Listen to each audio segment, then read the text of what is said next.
The UAE's decision to leave OPEC and the wider OPEC Plus group takes effect Friday, leaving the oil cartel without its third largest producer. Abu Dhabi announcing its departure yesterday after nearly 60 years as a member of OPEC.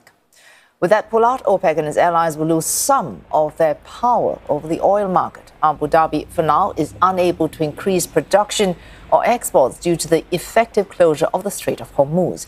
But with an end to war and an end to that chokehold, Abu Dhabi could increase output to 5 million barrels per day, up from 3.4 million per day, or about 3% of the world's crude supply.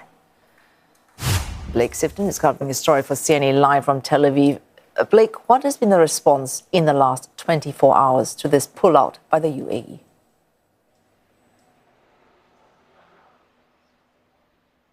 Good evening, Wei Su. The reaction to this decision by the UAE to leave OPEC has really centered around the impact that it will have. We've heard from Russia. Of course, Russia is a member of OPEC Plus, that wider group of the OPEC oil cartel. And Russia's finance minister has said that this decision means that the UAE will produce as much oil as they want and as they can. But they did welcome a statement by the UAE that said the country would continue to coordinate energy policy with other countries. Now, the UAE is unique in OPEC in that, along with Saudi Arabia, it has quite a bit of additional production capacity that it can implement really at a moment's notice, but has not in order to stay along the lines of OPEC quotas to keep prices high and to keep production low when needed. As you say, the UAE energy minister has said that they can produce up to 5 million barrels a day, and they do intend to do that from 2027. Now, a lot of analyst reaction to this decision has centered around what impact it will have on global oil prices. And the consensus is that in the interim period, the immediate period, it will not have much of an impact at all. And that's because Gulf energy producers have slashed their production since the war in Iran with Iran began and the Strait of Hormuz was closed. And of course, they were unable to ship much of their oil out of this vital waterway where a fifth of global oil and natural gas production flows. However, of course, when the war does end and if the Strait of Hormuz is opened and transit through that vital waterway does return to normal, the UAE is expected to increase their production to upwards of 5 million barrels per day, which could drive down global oil prices. And there are also concerns that this could lead other members of OPEC to flee the group and perhaps increase their production.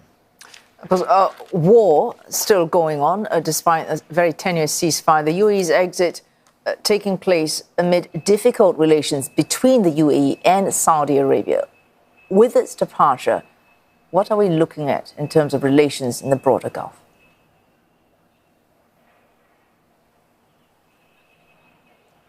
Well, that's right. Relations between Saudi Arabia and the UAE when it comes to energy policy have been strained in the past.